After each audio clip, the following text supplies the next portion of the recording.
Tolee kabajamuuf jaalatamoo hordoftoota keenya nagaan keenya kan jaalalaaf kan kabaja bakka jirtanitti sinaa qaqqabu isiniin jecha guyyaa irraa seenaa baay'ee ajaa'ibaa fi dinqisiisoo kan ta'e akkasuma barumsa guddaa kan isiniif ta'u qabannee isiniif dhufneerra.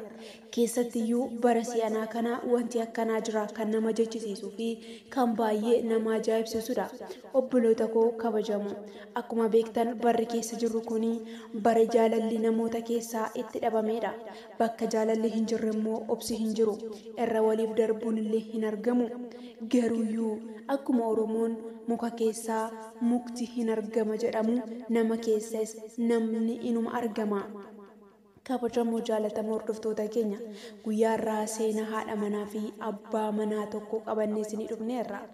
Waa'ee abbaa mana ogeessaa abbaa manaa beekaa tokko isin dhageessisuu jaallanna.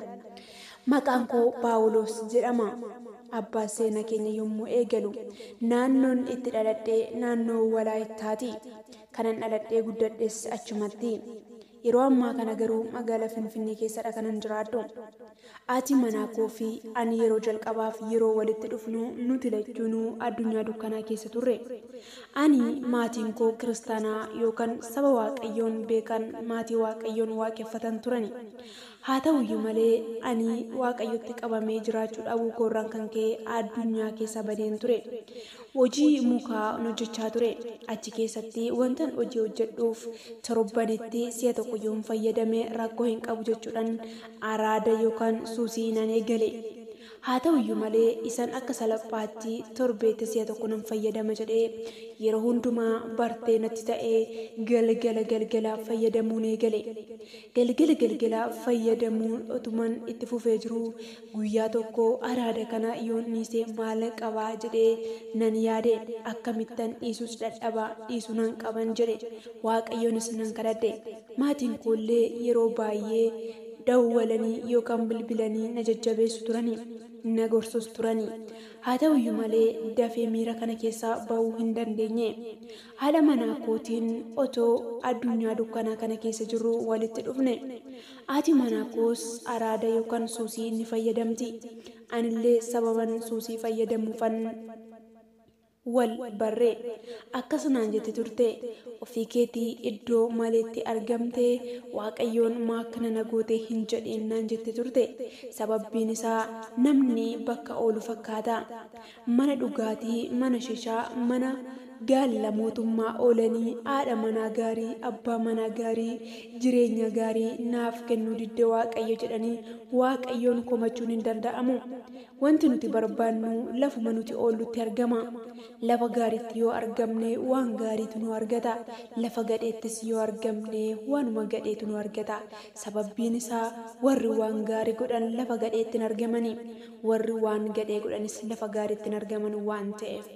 Kanaaf haati manaa koo fi ani araada kana keessatoo jirru akkasumatti wajjin jiraachaa turre. Gaa'ila keenya walitti dhufuu keenya maatiin keenya hin beekani. Ani garuu sababan jalqaba jaalalli waaqayyoo na keessa jiruu fi suusii kana yaa waaqayyoo araada kana yoo narraa kuttee ani sin tajaajila jedhee waaqayyoon cimsee nan kadhadhe. Waaqayyoos na gargaare. Anis araada kana keessaa nan ba'e. Yommuun araada kana keessaa ba'u haadha manaa koo wajjiniin walitti bu'iinsatu eegale. Haadha manaa kootiin dhiisii jechuun jalqabe garuu isheen dhiisuu hin dandeenye. Haati manaa koo halkan keessaa sa'a 8 galti. Ani yoo baay'ate yookaan akka xiqqaatti sa'aatii 3tti nan gala gara mana kootti. Isheen garuu erga nan galeen booda halkan sa'aatii 8 sa'a 9tti dhufti. Egaa yeroo kana maatii kootitti himuun dirqama natti ta'e. Anii fi haati manaa koo mucaa tokko godhanneerra. Haa ta'uyyuu malee mucaa keenya walii wajjiniin akka ta'utti guddisuu hin dandeenye. Mucaan keenya amma maatii koo bira jira. Haadha manaa koo baay'een jaalladha. Ishee wajjiniin jireenya bareedaa, jireenya jaalala qabu jiraachuu nan barbaada. Kanaafan haati manaa koo kun akka isheen jijjiiramtuuf araada kanarraayis gargar akka baatuuf gara sagantaa kanaattan arge. Daddargoota gaarii barumsi kun yommuu eegalu haati manaa koos barumsa kana barachuu akka qabdu sammuu koo waan amansiiseef ishees nan gaafadhe. Isheen illee guyyaa murteessitee jalqabdee baay'een gammade.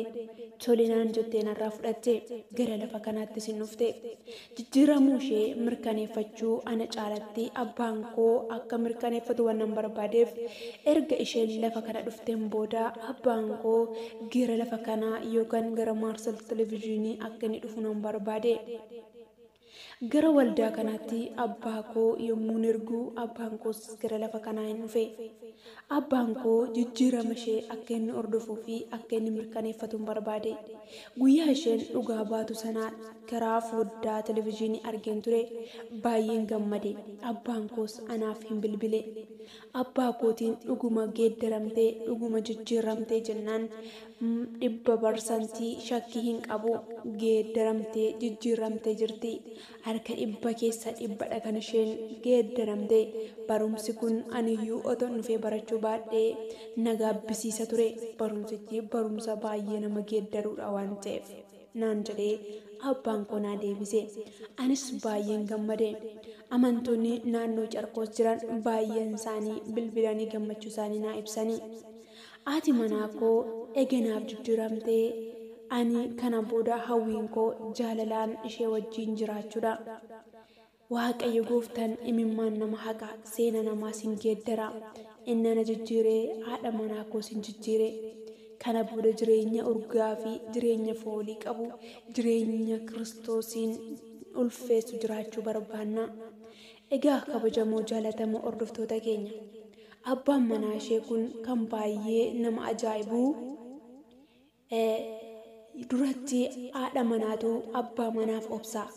Haati manaa ijoollee isheef jettee ulfina maatii isheetiif jettee waan baay'ee dandeessi. Arrabsoo maqaa ofiitiifis illee jettee waan baay'ee baatti.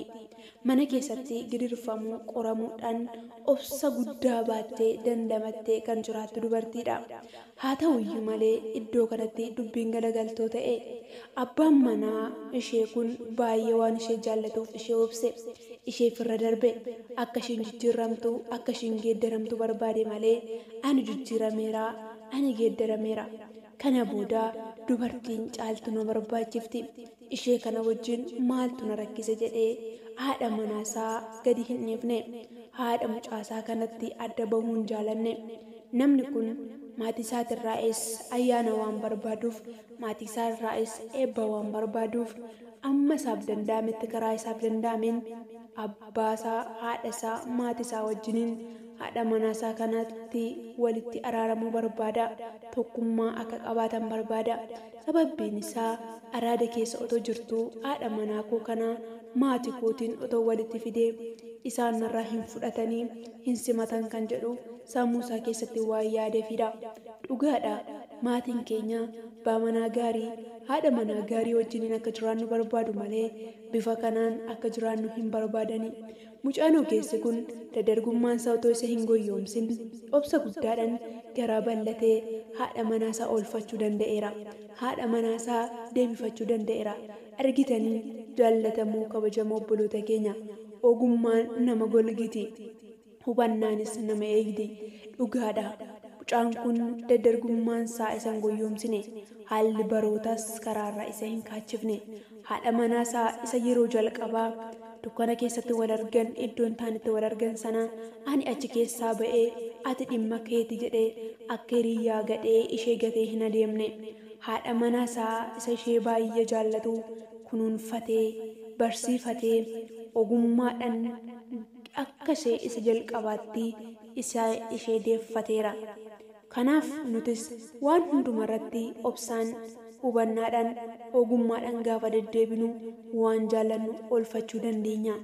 Kabajamoo jaallatamoo obboloota keenya obboloonni afaan Amaariffaa dandeessan waa'ee amma isiniif adeessee kana Maarsal Televiziyoonii jettanii YouTube irra sarchii yoo gootan guutummaatti argachuu dandeessu. Kabajamaa eebbifamaa barumsa isaatillee achumaan akka hordoftan jaalalaan isin affeerraa. Shaaloom.